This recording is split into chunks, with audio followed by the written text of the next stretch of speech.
Good day, I am Carbonel Marlon from Bachelor of Science in Criminology, Section Bravo. And today, I'm going to take a 5 minutes of video to pass the INC. First, what is justice for you? How can we attain true justice? Justice is a treatment of behavior of a person, as well as an action in accordance with the said law or the requirements of law. These are also characteristics of forgiveness and reconciliation. The justice facilitates accountability, correction action, and restoration to the extent possible. Imagine a future where our cultures encourage recovery and contribute to our collective well-being. Second, what makes an arrest valid? Arrest is the action of seizing someone by legal authority and take into custody. The arrest makes valid if a police says you are arrested. At the point, a person is in police custody and is no longer free to leave. Handcuffs or physical restraints may be used for officer safety, but are not always needed. This arrest is a formal exercise of police restraint over a person until they officially released. This statement is discuss the circumstance under which an officer can make an arrest. Third, discuss the distinction and purpose of institutional and non-institutional correction. Institutional correction is rehabilitation of offenders in jail or prisons. In short, the PDL or prison deprived of liberty will serve his or her sentence in prison. Community-based correction. Correctional activities that takes place in the community directly addressed to the offender and aim at helping him to become a law-abiding citizen. Why it is called community?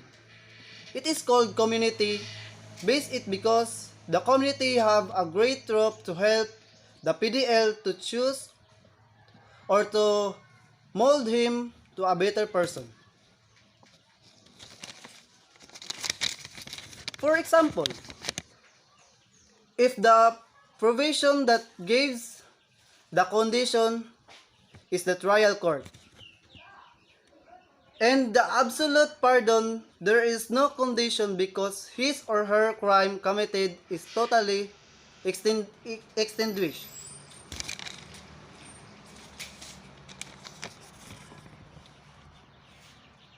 When does a warrant list is allowed? Warrant list is allowed when the judge give an authorized to the officer. When the officer conducting an operation before they arrest, for example, when the officer conducting an operation before they arrest the suspect, they make sure that they have a warrant of arrest and complete name of the suspect. And also the person to be arrested is a prisoner who has escaped from a penal establishment or place where he or she is serving final judgment or it's temporarily confined while his case is pretending, or has escaped while being transferred from one confinement to another. What make a comprehensive discussion on the following court proceeding? plea and arraignment. What is the purpose of each processing and how it is done? Plea. Plea is a request made in, in an urgent and emotional manner, or it's an appeal or request for something made an intense or emotional way. Example, not guilty is an example of a plea made by a defendant who does not wish to admit guilt for the crime for which he is accused. There are three most common type of plea bargains: charge bargaining, sentence bargaining, and fact bargaining. And the purpose of plea is to reduce a defendant punishment. Arraignment is a formal reading of a criminal charging document in the presence of the defendant to inform them of the charge against them. In response to arraignment, the accused is expected to enter a plea, and the purpose of an arraignment is to give the defendant written notice of the charged crime and to take the defendant plea.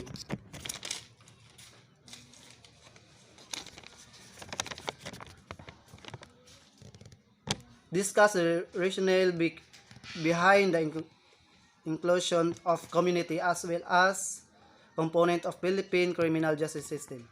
The community is included in the 5 pillars of the criminal justice system because without community, the 4 pillars will be useless. Community plays vital role because it can help the law enforcement cooperation in crime prevention. Also, communities serve as a non-institutional correction to rehabilitation person deprived of liberty, as well as site help to give job opportunity, educational, and so on to those inmates who fully serve the sentence. John Doe was convicted, suffered imprisonment of 36 months. What constitutional institution should take care of his institution correction? If John convicted the suffer imprisonment of 36 months, the institution correction is Republic Act 10575 Rule 5 mandates of Bureau Correction and Technical Officers. John Doe was convicted of Section 4. The mandates of the Bureau of Correction, wherein the Bureau shall be in charge of safekeeping and institution reformation program to national inmates sentenced to more than 3 years through progressive, effective, and efficient administration.